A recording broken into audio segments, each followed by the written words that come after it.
ചെവിട്ടിന് അടിച്ചിട്ട് മാപ്പ് പറഞ്ഞാൽ അടികിട്ടിയ ആളിന് സംഭവിച്ച വേദനയും അപമാനവും മാറുമോ? ഇല്ല. മഹാത്മജി പറഞ്ഞതുപോലെ ഒരു ചെവിട്ടിനടിച്ചാൽ മറു ചെവിട് കൂടി കാണിച്ചു കൊടുക്കണം എന്ന് വിശ്വസിക്കുന്ന ഒരാളും ഇന്ന് നമ്മുടെ രാജ്യത്തുണ്ടെന്ന് എനിക്ക് തോന്നുന്നില്ല. അടിച്ചാൽ തിരിച്ചടിക്കണം, പല്ലിന് പല്ല്, കണ്ണിന് കണ്ണ് എന്ന തരത്തിൽ കാലം മാറിയിരിക്കുന്നു. ഈ ഒരു സാഹചര്യത്തിലാണ് കഴിഞ്ഞ ദിവസം ജനുവരി 24 നമ്മുടെ റിപ്പബ്ലിക് ഡേ വരാൻ പോകുന്നു. റിപ്പബ്ലിക് ഡേക്ക് 2 ദിവസം മുമ്പ് നമ്മുടെ രാജ്യത്തിറങ്ങിയ കേരളത്തിൽ, പ്രത്യേകിച്ച് കേരളത്തിലിറങ്ങിയ എല്ലാ അച്ചടി മാധ്യമങ്ങളുടെയും 1-ാം പേജ് വായനക്കാരൻ്റെ ചെവിട്ടത്ത് അടിക്കുന്നതിന് തുല്യമായ 1-ാം പേജാണ്. ആ 1-ാം പേജ് ഒരു പരസ്യമാണ്. പരസ്യത്തിൻ്റെ പേരിൽ കോടിക്കണക്കിന് രൂപ ലഭിച്ചപ്പോൾ മാതൃഭൂമി, മനോരമ, കേരളകൗമുദി തുടങ്ങിയ ബാനർ ഹെഡുകൾ താഴ്ത്തിയില്ല എന്ന് മാത്രമേ ഉള്ളൂ. 1-ാം പേജ് മുഴുവൻ ഒരു വാർത്ത, അതാത് പത്രത്തിൻ്റെ ഫോണ്ട് ഉപയോഗിച്ച് ഓരോ പത്രത്തിൻ്റെയും സ്റ്റൈല് അനുസരിച്ച് വാർത്തകളും തലക്കെട്ടുകളും വെച്ച് ഒരു പത്രം പ്രചരിപ്പിക്കുക, അത് വായനക്കാരുടെ കൈകളിലെത്തുക. കഴിഞ്ഞ ദിവസം രാവിലെ മുതൽ വൈകുന്നേരം വരെയും സാധാരണക്കാർ, പാവപ്പെട്ടവർ, തൊഴിലാളികൾ ഈ വാർത്തകൾ വായിച്ച്, കാരണം മലയാളത്തിലിറങ്ങിയ ഇംഗ്ലീഷും മലയാളവുമായ എല്ലാ പത്രത്തിൻ്റെയും തലക്കെട്ടുകൾ മനുഷ്യരെ പേടിപ്പിക്കുന്നതാണ്. ഒരു ദിവസം അർദ്ധരാത്രി നോട്ട് നിരോധിച്ചു എന്ന് പറഞ്ഞ മോദി പ്രഖ്യാപിച്ചപ്പോൾ ഉണ്ടായതിനേക്കാൾ വലിയ ഞെട്ടലാണ് ഇന്നലെ ജനങ്ങൾ അനുഭവിച്ചത്. കാരണം ഫെബ്രുവരി 1 മുതൽ നമ്മുടെ നോട്ട് മുഴുവൻ, എല്ലാത്തരം നോട്ടുകളും നിരോധിക്കുന്നു എന്നും ഇനി ഡിജിറ്റൽ കറൻസി മാത്രമാണ് എന്ന് പറയുന്ന പ്രധാന വാർത്തയാണ് 1-ാം പേജിൽ. എല്ലാവരും ഞെട്ടലോടെ വായിച്ച ഈ വാർത്ത എത്ര അപകടകരമാണ് എന്ന് ആലോചിക്കുക. ഇതിപ്പോൾ നമ്മുടെ സ്വാതന്ത്ര്യ സമരത്തിൻ്റെ ഭാഗമായി, സ്വാതന്ത്ര്യ സമര പ്രസ്ഥാനത്തിൻ്റെ ഭാഗമായി രൂപം കൊണ്ട മാതൃഭൂമിയുടെ 1-ാം പേജാണ്. ഇതേപോലെ തന്നെയാണ് മനോരമയും, കേരളകൗമുദിയും, ദീപികയും, മംഗളവും തുടങ്ങി ഞാൻ കണ്ട എല്ലാ പത്രങ്ങളും 1-ാം പേജ് ഇത് തന്നെയാണ്. ആ 1-ാം പേജിലെ പ്രധാന തലക്കെട്ട് എന്താണ്? നോട്ടേ വിട, ഇനി ഡിജിറ്റൽ കറൻസി. ആലോചിച്ച് നോക്കൂ, ഇത് വായിച്ചാൽ 10 രൂപയും 20 രൂപയും 50 രൂപയും ഒക്കെ കൊടുത്ത് നിത്യ ചെലവുകൾ നടത്തുന്ന മനുഷ്യൻ എത്ര പരിഭ്രമിക്കും. രാവിലെയും വൈകുന്നേരവുമെല്ലാം ആളുകൾ, ഞാനുൾപ്പെടെയുള്ള മാധ്യമ പ്രവർത്തകരെ കണ്ടപ്പോൾ ചോദിച്ചു, ഇതെല്ലാം സത്യമാണോ സാറേ? ഇതെല്ലാം നടക്കുമോ? ആലോചിച്ച് നോക്കൂ, മനുഷ്യരെ ഇങ്ങനെ ഇരുട്ടിലാക്കുന്ന, മനുഷ്യരെ ഞെട്ടിക്കുന്ന ഒരു 1-ാം പേജ് എല്ലാ പത്രങ്ങളും അച്ചടിച്ച് വിലയ്ക്ക് വിൽക്കുക ചെയ്യാൻ പാടുള്ള ഒരു കാര്യമാണോ നമ്മുടെ പത്രാധിപന്മാർ ചെയ്തത്? കേരളത്തിലിറങ്ങുന്ന ഒരു പത്രത്തിനും പത്രാധിപന്മാരില്ല എന്ന് തെളിയിക്കുന്നതാണ് ഈ സംഭവം.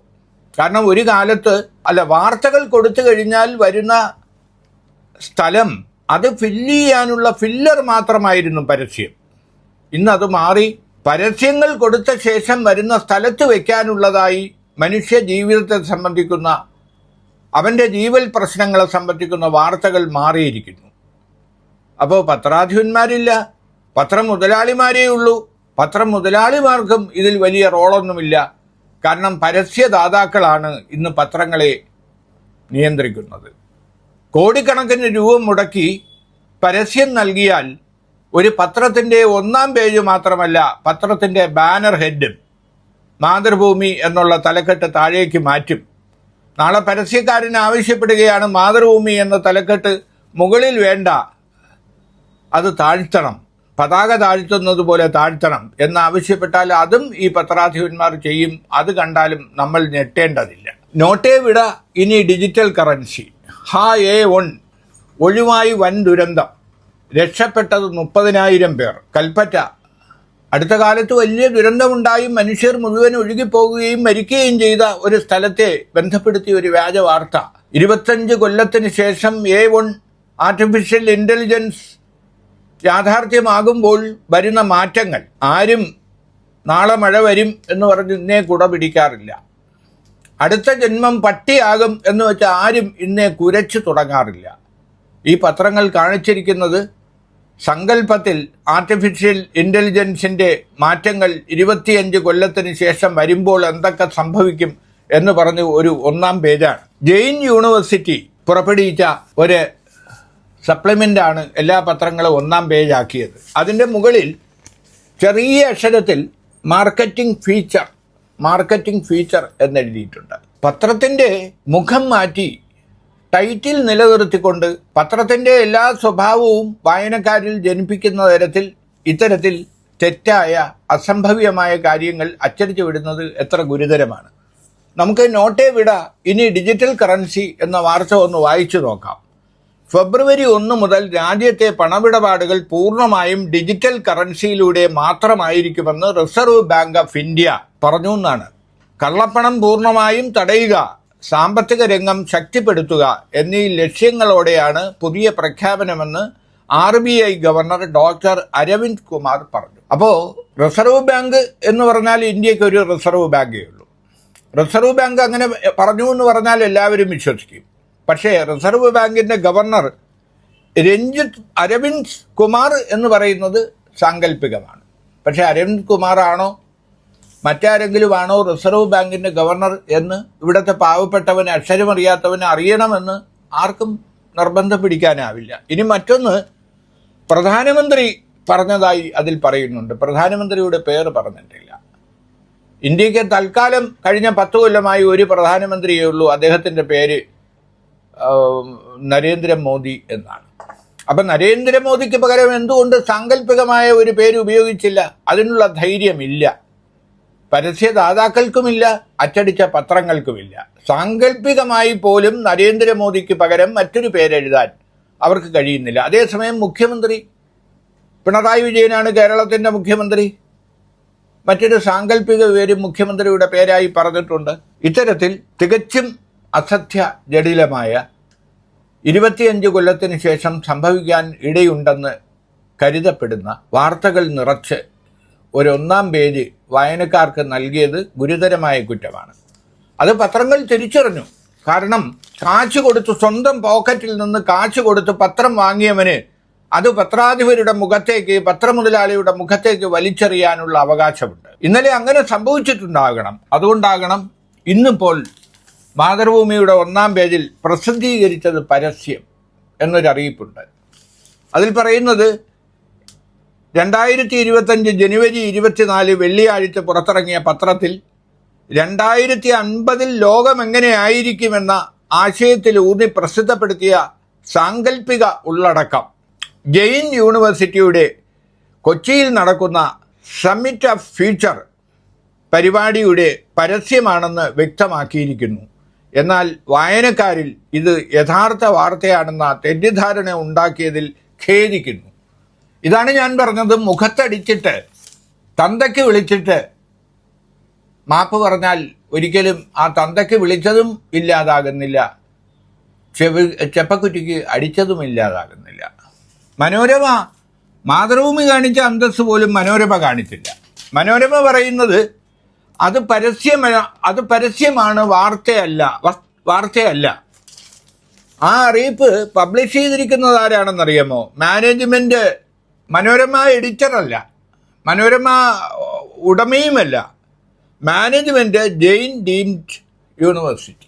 ഒരു പത്രത്തിൻ്റെ 1-ാം പേജിൽ അത് വാർത്തയല്ല എന്ന് വിശദീകരിക്കുന്നത് ജെയിൻ യൂണിവേഴ്സിറ്റിയാണോ? എന്നാണ് മനോരമയുടെ ഉടമയായി ജെയിൻ യൂണിവേഴ്സിറ്റി മാറിയത്? വായനക്കാരന് അറിയാനുള്ള അവകാശമുണ്ട്. ഒന്നുകൂടി പറഞ്ഞുകൊണ്ട് ഇത് അവസാനിപ്പിക്കാം.